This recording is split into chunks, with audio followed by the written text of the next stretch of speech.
Lífsgæðasetrið, þetta sem sagt nýtt konsept sem við erum að vinna með hjá Hafnarfjarðarbæ. Við erum að taka gamla Sankti Jósefsspítala sem hefur verið lokaður núna í nokkur ár en við erum að koma honum sem sagt í nýtt hlutverk.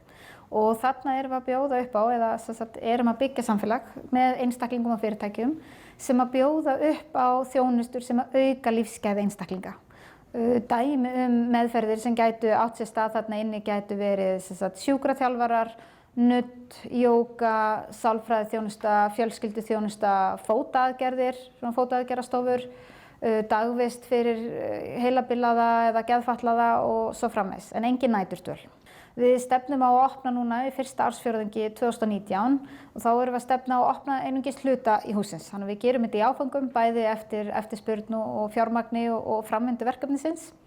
Það vekur athygli mína að þú ert ráðin í þetta. Þú hefur bakgrunn þinn úr frumkvöðlageiranum, byggður upp sjávarklasann með Þór Sigfússyni.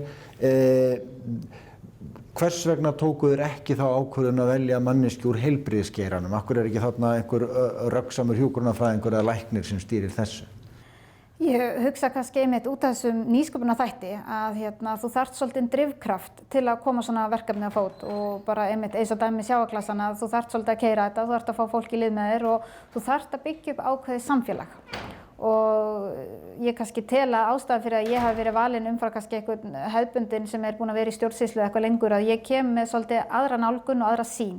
Þetta ekki hefðbundin þjónusta því leyti til að Hafnarfjarðarbær ekki að fara að ráða til sín nuddara og sjúkraþjálfara og fara að borga þeirra laun, heldur erum við að byggja upp þetta samfélag og við erum að bjóða þeim aðstöðuna til að byggja upp þetta samfélag. Þannig að við erum svolítið að setja þetta líka á þjóðfélagið að taka þátt í þessari uppbyggingu með okkur.